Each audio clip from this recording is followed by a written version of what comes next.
Now atoms how big are they, so atoms कितने बड़े हो सकते हैं? Actually it's they are smaller than our imagination. So आप जितना भी हम इमेजिन कर सकते हैं उस इमेजिनेशन से भी एटम्स का जो साइज होता है वो छोटा होता है।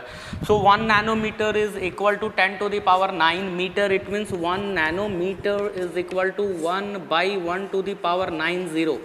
So 1 2 3 4 5 6 7 8 9, and this is the value of nanometer in meter. So 1 nanometer is equal to this one value, and the size of hydrogen atom is 0.037 nanometer, whereas size of helium atom is 0.093 nanometer. It means जो भी atoms के size होंगे they are extremely small.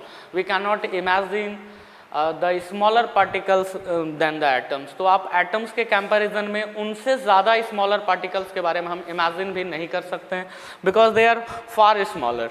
सो जो starting time था, जो हमारे fire philosopher हुआ करते थे, जिनको कि आप एंशियंट केमिस्ट्स भी आप बोलते हो, तो इन्होंने एटम्स को रिप्रेजेंट करने के लिए डिफरेंट सिम्बॉल्स का इस्तेमाल किया था। This symbols are basically a diagram, and on the basis of these figures they represent specific elements and also some compounds.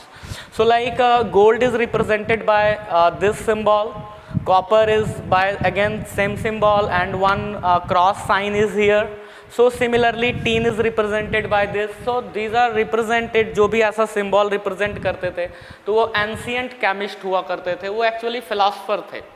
But ये अब फिलासफर के जनरेशन के बाद वाले लोग थे, ये फायर फिलासफर थे, ये ज़्यादा मतलब कि ये ज़्यादा क्वालिटी वाले थे कंपैरिजन टू द प्रीवियस जो भी फिलासफर हुआ करते थे, क्योंकि इन्होंने अब उन एलिमेंट्स को उनके नाम की जगह उन्होंने एक सिंबल का इस्तेमाल करना शुरू किया था, और इन रिप्रेजेंटेशंस के थ्रू वो डिफरेंट एलिमेंट्स को रिप्रेजेंट करते थे। Like mercury is represented by this, sulfur is represented by one triangle and one cross, iron is similarly represented by one sphere and one arrow. So water को आप कुछ ऐसा represent करते थे, common salt को वो लोग कुछ ऐसे रिप्रेजेंट करते थे। सो जो फायर फिलासफर थे, जो कि उस समय के जो एंशियंट केमिस्ट्स थे, तो वो सारे ही एलिमेंट्स को कुछ ऐसे इस प्रकार से वो रिप्रेजेंट करते थे। इनके बाद जो समय आता है वो आता है डाल्टन का। सो डाल्टन ने सिर्फ इन सारे जो स्पेसिफिक एक फिगर थे, और फिगर्स को ड्रॉ करने और याद मेमोराइज रखने में कुछ प्रॉब्लम्स आती थी, क्योंकि ये सारे एलिमेंट्स के लिए कुछ ना कुछ अलग अलग वैल्यूज़ थे, and there is no connectivity with their name and the symbol. So name and symbol के बीच में कोई कनेक्टिविटी नहीं है। वही सेम कंडीशन जॉन डाल्टन के रिप्रेजेंटेशन में भी आता है, क्योंकि जॉन डाल्टन ने भी कुछ हाइड्रोजन को जो रिप्रेजेंट किया था वो कुछ इस तरह के सिंबल से, ऑक्सीजन को like this, nitrogen one cutting is there.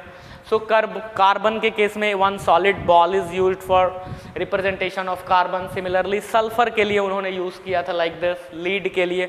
तो जॉन डाल्टन ने भी डिफरेंट एलिमेंट्स को रिप्रेजेंट करने के लिए अलग अलग सिम्बॉलिक वैल्यूज़ यूज़ किया उन्होंने। वैसे ही वाटर, जो कि कोई एलिमेंट्स नहीं है, वो एक केमिकल फार्मूला है, एक कंपाउंड है हमारा। सो कंपाउंड को रिप्रेजेंट करने के लिए, जैसा कि जॉन डाल्टन को पता था कि भाई atoms always join together in a fixed whole number ratio and form one molecule. So उन्होंने वाटर जैसे कंपाउंड्स के भी केमिकल फार्मूला को अपने सिंबल के थ्रू उन्होंने रिप्रेजेंट किया था। जैसा कि वाटर के केस में हमें पता है कि one molecule of water must hold 2 atom of hydrogen and 1 atom of oxygen, because there chemical formula is H2O. So one molecule of one molecule of water consists 2 atoms of hydrogen and 1 atom of oxygen.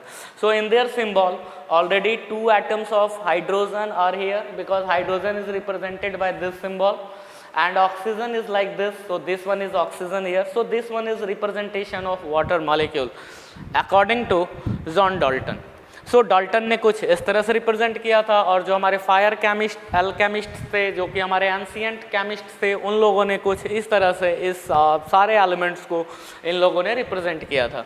जब आप atomic size की आप बात करते हो तो atomic size always आप nanometre में आप मेजर करेंगे। 1 nanometre is equal to 10 to the power -9 metre, and atoms are extremely small.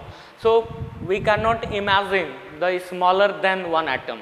So according to Dalton's model we cannot imagine smaller than 1 atom. So आप एक एटम से ज़्यादा आप छोटा कोई भी चीज़ आप इमेजिन नहीं कर सकते हो। Suppose we take one paper, so उसका जो थिकनेस होगा, उसकी जो मोटाई होगी, so that thickness consist millions of atoms in it.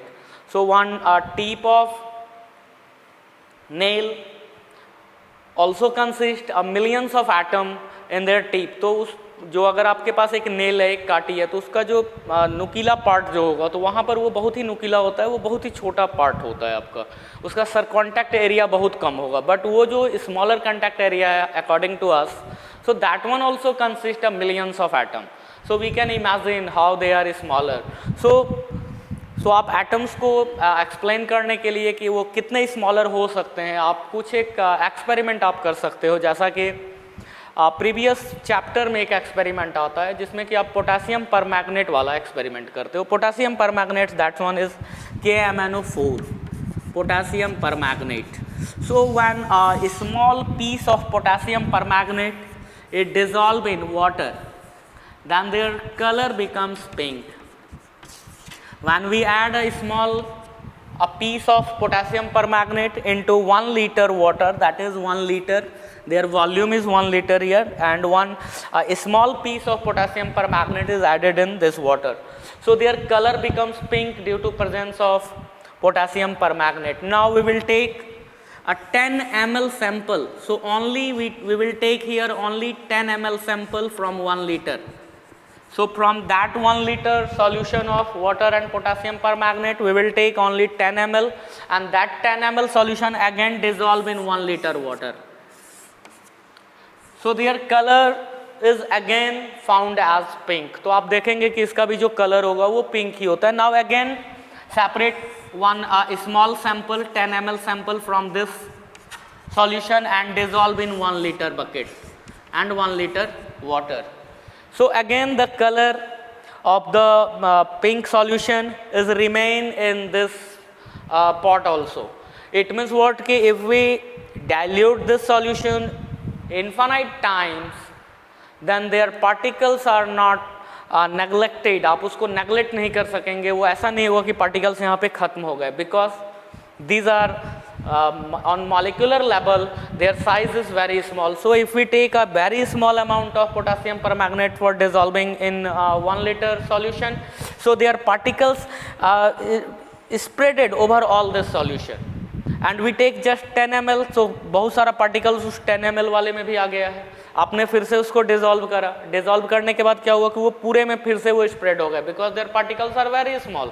सो अगर आपने बहुत स्मॉल अमाउंट में भी अगर लिया हुआ है तो उनके पार्टिकल्स इतने छोटे हैं कि वो उस पूरे सिस्टम में को एक्वायर करते हैं, साथ ही साथ वो उसको फिलअप भी कर लेते हैं. तो इससे क्या होता है कि आप अगर 10 ml ले रहे हो तो ये कलर थोड़ा बहुत फेंट होता चला जाएगा टाइम टू टाइम. आप जितने बार आप उसका डाइल्यूशन करेंगे तो कलर फेंट होगा, बिकॉज उनका नंबर पर लीटर में कम हो रहा है. बट वो कंप्लीटली वॉश्ड नहीं होंगे, वो कंप्लीटली खत्म नहीं होंगे. सो आप ये एक्सपेरिमेंट डिटॉल के साथ भी आप कर सकते हो, जैसा कि उसमें बताया गया है कि आप 1 लीटर अगेन आप वाटर लेते हो, फ्यू ड्रॉप्स आपने डिटॉल का यूज़ करा, सो स्मेल इसके अंदर पूरा स्प्रेड करेगा. आप अगर 10 ml सैंपल लेकर के फिर से अगर वाटर में डिसॉल्व करते हैं, फिर से आप उससे 10 ml लेते हो, अगेन वाटर 1 लीटर में आप डिसॉल्व करते हो, तो फाइनली आप कई टाइम्स के बाद भी देखोगे कि जो स्मेल है वो प्रेजेंट है. ऐसा नहीं कोई स्मेल खत्म हो गया, बिकॉज कि जो स्मेल वाले पार्टिकल्स हैं, जो डिटॉल के मॉलिक्यूल्स हैं, दीज आर एक्सट्रीमली स्मॉल. सो इतने स्मॉल हैं कि आप उनको अगर इन्फानाइट डाइल्यूशन भी आप करते हैं तो वो खत्म नहीं होता है. So we can say that कि atoms are very small particles, they are smaller than our imagination. So हमारे इमेजिनेशन से भी ये स्मॉलर होते हैं. और इनको रिप्रेजेंट करने के लिए जो स्टार्टिंग के जो केमिस्ट थे, जो कि जिनको आप फिलासफर्स बोलते हो, वो कुछ ऐसे पैटर्न्स का यूज़ करते थे. डाल्टन ने उसी में थोड़ा बहुत मॉडिफिकेशन किया था. Now in modern time we use IUPAC system actually for their nomenclature and their symbols. So that is IUPAC system, International Union of Pure and Applied Chemistry. So according to this system, the symbolic representation of element is a little bit differ from this previous ones. तो इनके जो भी previous ones हैं इनसे वो ज़्यादा differ करता है, क्योंकि अब आप जो भी नेमिंग्स आप करते हो तो वो एक्चुअली ग्रीक लेटर्स में हम करते हैं कि कोई भी एलिमेंट्स का जो नाम है उनके नेम के आइदर फर्स्ट लेटर और we will take first and second letter, और फर्स्ट एंड थर्ड लेटर और first second and third letter. So like this, वो ऐसा कोई भी एक कम्बिनेशन आप यूज़ करते हो उस पर्टिकुलर नेम का, और उस नेम के फर्स्ट लेटर और फर्स्ट एंड सेकेंड लेटर और फर्स्ट और थर्ड लेटर और first second and third letters, तो ऐसे लेटर्स का यूज़ करके उस पर्टिकुलर एलिमेंट को आप सिंबल एक प्रोवाइड कराते हैं, और उन सिंबल्स को फिर याद करना हमारे लिए, मेमोराइज करना इजी हो जाता है, क्योंकि आप उनके नाम के अकॉर्डिंग टू आपने सिंबल इस्टेब्लिश्ड किया है। यहाँ पे कोई मीनिंग नहीं बैठता था कि why we represent mercury like this, why we represent sulphur like this, why we represent carbon like this, sulphur like this, lead like this. So we have actually no clear explanation why these elements are represented by these symbols. तो क्या क्यों हम ऐसा कर रहे हैं, so इनके लिए कोई clear explanation नहीं था। बट बाद में फिर जो भी लोग साइंटिस्ट आते हैं तो उन लोगों ने क्या किया कि इन सभी के जो नॉमेनक्लेचर्स थे उनको कुछ IUPAC सिस्टम या पैटर्न पर लेकर गए, और उसके अकॉर्डिंग टू फिर आप एलिमेंट्स के डिफरेंट सिम्बॉल्स की आप बात करते हो। For example, hydrogen is represented by their symbol H, oxygen is represented by their symbol O, nitrogen is by their symbol N, carbon is by C, sulfur by S, lead by Pb, copper by Cu, zinc by Zn। सो आप इनके नाम के according to आप करते हो। Gold को अगर आप रिप्रेजेंट अगर हमको करना हो तो गोल्ड को रिप्रेजेंट करने के लिए हम लोग Au का यूज़ करते हैं। सो Aurum, so this is the name of gold in Greek actually, aurum। so aurum से आपने A and U को आपने टेकन किया है, तो नेम के ही हम फर्स्ट एंड सेकंड और फर्स्ट लेटर और फर्स्ट एंड थर्ड लेटर को आप यूज़ करते हो। Like silver, so silver is also represented by the symbol Ag because their name is starting from A and Z। so वैसे ही sodium के साथ होता है, या आपने सोडियम का जो सिंबल है वो Na यूज़ करना है अपने को। आयरन की अगर हम बात करते हैं तो आयरन का जो सिंबल होता है वो Fe होता है। सो आप एलिमेंट्स के different symbol on the basis of their name आप इस्टेब्लिश करते हैं, और इन नेम्स में ज़्यादातर नेम्स जो हैं वो ग्रीक लेटर वाले नेम्स हैं, क्योंकि उन्हीं लोगों ने सबसे पहले इस्टेब्लिश किया था इन एटम्स के सिंबॉलिक रिप्रेजेंटेशंस को। So this representations are far better than that one and also these one of it means कि Dalton's models।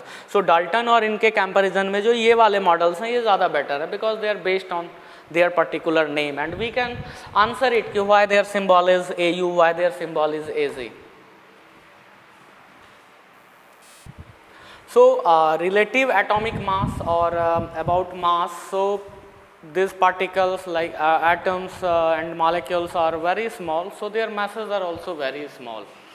so in case of hydrogen, the mass of hydrogen atom is 1.67 into 10 to the power minus 24 gram or 1.67 into 10 to the power minus 27 kg। so this one is very small mass for one atom of hydrogen। so if we take one atom of hydrogen, then their mass is equal to this one। now relative atomic mass are used for the measuring mass of other atoms of the elements। so आप relative का जब भी आप use करते हो तो दूसरे other elements, other atoms, जो भी other elements के atom हैं उनके mass को actually आप compare करते हो with one specific element, and that one specific element is here hydrogen। so we will compare all masses of atoms with hydrogen. So hydrogen के कंपेयर में वो कितना मल्टीपल हैवियर है, so that's one their relative atomic mass. So ये चीज़ but ये pattern बहुत पहले स्टार्टिंग में हम लोग यूज़ करते थे, जहाँ पर कि relative atomic mass it means mass of one atom of element by mass of one atom of hydrogen. So आप अगर वन एटम, अगर सपोज हम ऑक्सीजन की बात करते हैं नाउ टुडे, अगर मैं बात करूं, सो ऑक्सीजन का 16 म्यू अगर मास है, तो इसका मतलब ये हुआ कि जो हमारा ऑक्सीजन है वो हाइड्रोजन के कंपैरिजन में वो 16 मल्टीपल हैवियर है। आप अगर बोलते हो कि सर कार्बन का 12 मास है, इट मीन्स कि carbon is 12 multiple heavier than that of hydrogen.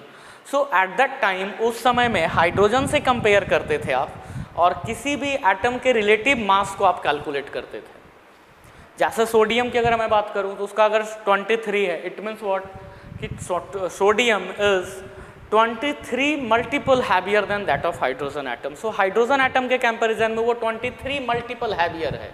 तो आप बता रहे हो कि यस सर उसका मास 23 है, बट टाइम टू टाइम जो टाइम जैसे बीतता है तो हाइड्रोजन के साथ प्रॉब्लम्स आती हैं।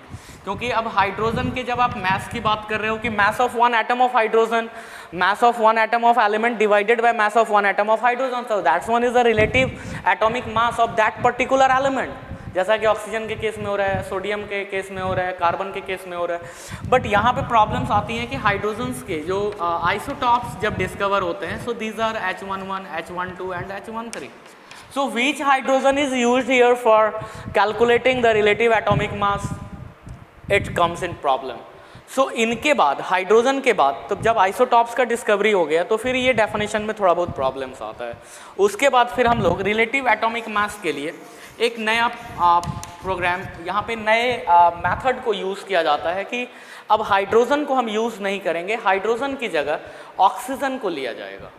बट ऑक्सीजन के भी आइसोटॉप्स डिस्कवर हो गए, तो जाकर के फिर कार्बन के most abundant element, most abundant atom को लिया गया और उस एटम से कंपेयर करके बाकी एलिमेंट्स के जो एटम्स थे उनके मास को रिप्रेजेंट किया गया उनके द्वारा।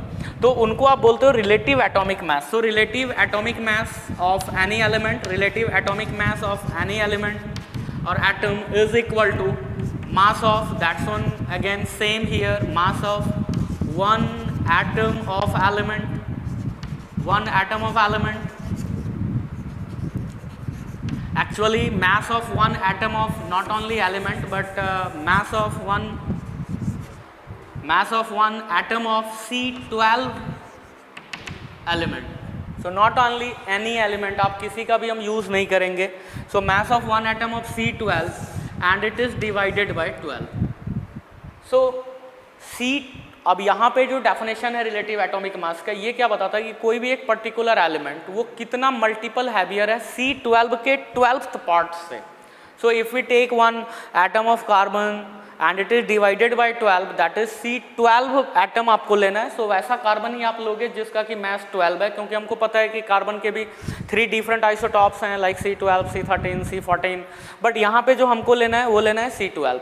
सो one atom is how multiple heavier than the C12 12th part of C12 atom. So C12 atom के 12th part से वो कितना multiple heavier है उस चीज़ को एक्सप्लेन करता है आपका relative atomic mass of that one particular element. So अगर आप किसी भी एलिमेंट्स की आप बात करें, जैसे ऑक्सीजन की अगर मैं बात करता हूँ तो ऑक्सीजन का 16 म्यू आपको मिलता है। So what it represent, actually this one represent oxygen atom is 16 multiple heavier than that of 12th part of C12 atom.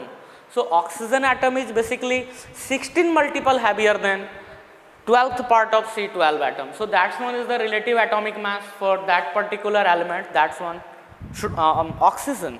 Similarly in case of sodium or in case of magnesium, where magnesium atom, mass of magnesium atom is 24 mu, relative mass is 24 mu. यहाँ पर ये relative mass को actually represent कर रहा है because this one represent magnesium atom is 24 multiple heavier than the 12th part of C12 element. So C12 elements के 12th part से वो 24 मल्टीपल हैवियर है, तो आप उसको 24 म्यू उसका एटॉमिक मास आप रिप्रेजेंट करते हैं, उनको रिलेटिव एटॉमिक मास भी कहा जाता है। This one relative because is relate someone else, क्योंकि ये इंडिपेंडेंट नहीं है। जैसा कि आपने हाइड्रोजन के मास को रिप्रेजेंट करा है केजी में एंड ग्राम में, वैसे ही आप इलेक्ट्रॉन के मास को रिप्रेजेंट कर सकते हो। दैट्स वन इंडिविजुअल, वो उसका मतलब क्या बोलते हैं कि इंडिपेंडेंट मास है। So that's one not relative mass, but this one is relative mass because it relate someone else, वो किसी ना किसी एक से रिलेट करता है, आप उनको कोरिलेट करते हो, उसके कंपैरिजन में आप उसको कैलकुलेट करते हैं। जैसे यहाँ पे हम C12 के 12th पार्ट के मल्टीपल में आप कैलकुलेट कर रहे हो। If the mass of hydrogen is here 3, अगर मान लो मैं बोलता हूँ कि हाइड्रोजन एटम के एक एटम का मास 3 म्यू है, इट मीन्स व्हाट कि hydrogen one atom of that particular hydrogen atom is 3 multiple heavier than mass of 12th part of C12 element. So 12th part of C12 element से वो 3 multiple heavier है, so that's one H3. So similarly आप relative mass आप जब भी calculate करोगे किसी भी पर्टिकुलर एलिमेंट का, तो उनको आप ऑलवेज C12 से ही आप कंपेयर करते हो। क्योंकि स्टार्टिंग में हम लोग हाइड्रोजन से कंपेयर करते थे, फिर ऑक्सीजन के साथ कंपेयर किया गया, बट फाइनली हम लोगों ने most abundant carbon atom C12 को लिया और उनके 12th पार्ट से कितने मल्टीपल वो हैवियर हैं, इस चीज़ को आप एक्सप्लेन करते हो। So this one is known as relative atomic mass. So relative molecular mass भी आप कैलकुलेट करते हो, जिसको मॉलिक्यूलर मास कहा जाता है, and molecular mass also represented with the symbol mu, तो आप म्यू का ही इस्तेमाल करेंगे। And molecular mass for molecules, so molecular mass of O2 is equal to कितना होगा, so 1 atom of oxygen mass is 16, so 2 into 16 that is 32 mu. Now 32 mu is actually mass of one molecule of oxygen. So this one is mass of one molecule of oxygen. But if we convert this value in gram, then it becomes 32 gram, and 32 gram is actually molar mass. Molar mass of that particular gas. So molar mass is 32 gram, and it means what? This is mass of 1 mole. सो ग्राम में आप अगर use करते हो तो ये mass of 1 मोल को calculate करता है, और आप अगर म्यू में अगर कैलकुलेट करते हो तो ये मास ऑफ 1 मॉलिक्यूल को रिप्रेजेंट करता है। So that's one represent, mu represent mass of 1 molecule, whereas gram represent mass of 1 mole, and 1 mole it is one simple counting unit like दर्जन, दर्जन consist 12, carry contact consist 20. So similarly mole also consists, it is also one counting unit, so this will consist the value 6.022 into 10 to the power 23. So this one consists 6.022 into 10 to the power 23. This one either particles, basically in this case these are particles, 6.022 into 10 to the power 23 molecules of oxygen have 32 gram weight. We can say that, no problem. So अगर आप इतना अगर particles, अगर oxygen gas के molecules आप लेते हो तो उनका मास जो होगा वो 32 ग्राम होगा। आप अगर एक मॉलिक्यूल अगर आप अगर लेते हो ऑक्सीजन का, दैट इज O2, तो उसका जो मास होगा वो 32 म्यू होगा। This one is relative mass and this one is exact mass of that particular either element और मॉलिक्यूल्स। तो आप दोनों में से किसी के लिए भी आप ये काम कर सकते हो। ये एक काउंटिंग यूनिट के फॉर्म में यूज होता है। अगर इतने अगर पर्सन भी अगर अवेलेबल हो किसी पर्टिकुलर प्लेस पे, so we can say that 1 mole person is there, because 6.022 into 10 to the power 23, इतने लोग भी अगर कहीं गैदर्ड हैं तो वी कैन से दैट कि यस ये इतने 1 mole person is there. So this one is only one simple counting unit which explain about molar masses or molar values. So molar mass, it means mass of 1 mole. So mass of 1 mole is known as molar mass. Also it is called gram per mole mass. Gram per mole mass. So this one also known as gram per mole mass. Okay, thank you.